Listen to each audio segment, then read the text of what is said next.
Hello बच्चों, let's read the question. The question says this question consists of two statements each printed as statement 1 and statement 2. While answering this question, you are required to choose any one of the following responses. Statement first is electron gain enthalpy of nitrogen is positive while that of phosphorus is negative. So what is electron gain enthalpy?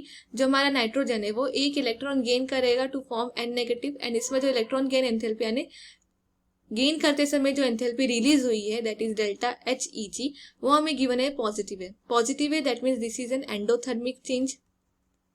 वहीं हम बात करें phosphorus में तो phosphorus जो है वो एक इलेक्ट्रॉन ऐड करता है to form P negative but इसकी जो इलेक्ट्रॉन गेन एंथैल्पी है it is negative that means ये एक एक्सोथर्मिक रिएक्शन है। सो ऐसा क्यों है? बिकॉज नाइट्रोजन है, नाइट्रोजन का साइज बहुत छोटा होता है, this is small size because ये हमारे सेकेंड पीरियड में आता है। सेकेंड पीरियड में आने के कारण इसमें डी ब्लॉक नहीं है तो इसका साइज छोटा है। स्मॉल साइज होने के कारण इनके इलेक्ट्रॉन और इलेक्ट्रॉन के बीच में बहुत रिपल्शन होता है जब भी इलेक्ट्रॉन ऐड किए जाते हैं। As we can see nitrogen का साइज ये है, फॉस्फोरस का साइज ये है। तो जब इस साइज में इलेक्ट्रॉन ऐड किए जाते हैं जो पहले से प्रेजेंट इलेक्ट्रॉन है उनके बीच में, इन दोनों इलेक्ट्रॉन के बीच में रिपल्शन देखा जाता है।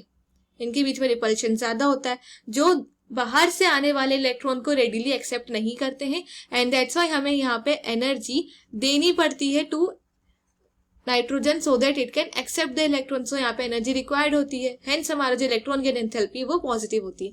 वहीं हम बात करें फॉस्फोरस की, फॉस्फोरस में साइज बहुत बड़ा होता है, डी ब्लॉक प्रेजेंट होते हैं। दैट्स वाई यहाँ पे जो इलेक्ट्रॉन के बीच में पहले से प्रेजेंट इलेक्ट्रॉन और जो इलेक्ट्रॉन हम ऐड कर रहे हैं उनके बीच में रिपल्शन कम होता है एंड रिपल्शन कम होने के कारण यहाँ पे इलेक्ट्रॉन रेडिली एक्सेप्टेड होते हैं और electron easily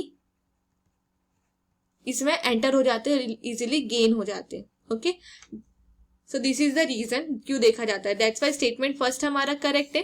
statement second is smaller atomic size of nitrogen in which there is considerable electron repulsion and hence the additional electron is not accepted easily. ये correct है, ये दोनों ही स्टेटमेंट करेक्ट है and statement second जो है वो हमारे स्टेटमेंट फर्स्ट को एक्सप्लेन कर रहा है। So the final answer is option A if both the statements are true and statement 2 is the correct explanation of statement 1.